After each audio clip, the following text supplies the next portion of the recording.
దూత media, power of news.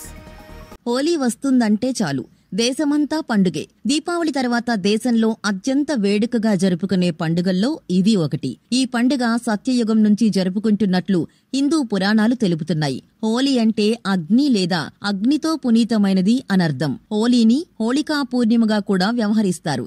ఏటా పాల్గొన మాసంలో పౌర్ణమి రోజునొచ్చే ఈ పండుగను హోలీ, కాముని పున్నమి, డోలికోత్సవం అని కూడా అంటారు. ఈ రంగుల పండుగను హిందువులతో పాటు ఇతర మతాల వారు జరుపుకుంటారు. ఈ పండుగ సమయంలో చిన్నారుల నుంచి పెద్దోళ్ల వరకు రంగులతో తడిచి ముద్దవుతారు. ఈ పండుగను సత్యయుగం నుంచి జరుపుకుంటున్నట్లు పురాణాల్లో పేర్కొనబడింది. అప్పటి నుంచి ప్రతి సంవత్సరం హోలీ పండుగ ఆనవాయితీగా వస్తోంది. హిందూ పురాణాల ప్రకారం శ్రీకృష్ణుడు గోపికలతో కలిసి బృందావనంలోని పువ్వులతో, రంగులతో ఈ ఉత్సవాన్ని జరుపుకున్నట్లు పెద్దలు చెబుతారు. ఇలా రంగులు, పువ్వులు ఒకరిపై ఒకరు చల్లుకోవడం వల్ల స్నేహబంధాలు, ప్రేమ, సౌభాగ్యాలు పెరుగుతాయని చాలా మంది నమ్మకం.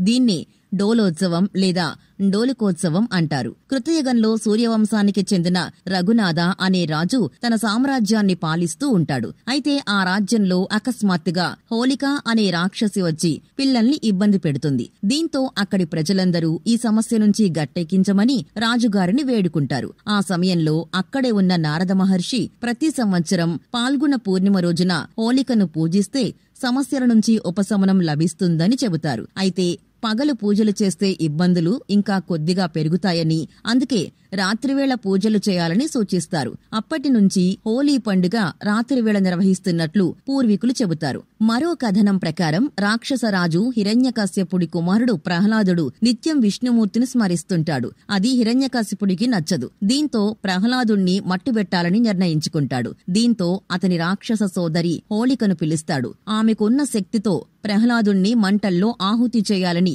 ఆమెను కోరతాడు. దీంతో ఆమె ప్రహ్లాదుణ్ణి ఒడిలో కూర్చోబెట్టుకుని మంటల్లోకి దూకుతుంది. అయితే విష్ణుమాయతో ప్రహ్లాదుడు ప్రాణాలతో బయటపడగా హోళికా రాక్షసి మాత్రం ఆ మంటల్లో చనిపోతుంది. హోళికా దహనమైన రోజునే హోలీ అని పిలుస్తారనే ప్రచారం ఉంది. ఈ హోలీ పండుగ చలికాలానికి వీడ్కోలు చెప్పి వసంత ఋతువు ప్రారంభాన్ని సూచిస్తుంది. ఈ సమయంలో పంట పొలాలన్నీ కొత్త పంటలతో నిండిపోతాయి. ఈ పండుగ వేళ రైతుల ఇంట ఆనందం వెల్లివిరుస్తుంది. ఈ కారణంగానే హోలీని వసంత మహోత్సవం లేదా కామ మహోత్సవం అనంటారు. మరోవైపు డోలిక అంటే ఊయల అనర్థం. పాల్గొన మాసంలోని పౌర్ణమి తిథి నాడు చిన్ని కృష్ణుణ్ణి ఊయల్లో వేసి ఊపినట్లు పురాణాల్లో పేర్కొనబడింది. అందుకే ఈ పండుగ వేళ పశ్చిమ బెంగాల్లో హోలీ రోజున శ్రీకృష్ణుడి విగ్రహాన్ని ఊయల్లో ఉంచి డోలికోత్సవం వేడుకల్ని నిర్వహిస్తారు. ఈ హోలీ రోజున కన్నయ్య రాధను ఊయల్లో ఉంచి రంగులు చల్లినట్లు పెద్దలు చెబుతారు. హోలీ పండుగ వేళ ఉపయోగించే రంగులకు ప్రత్యేక ప్రాముఖ్యత ఉంది. ఈ రంగులను కల్తీ లేకుండా తయారు చేస్తారు.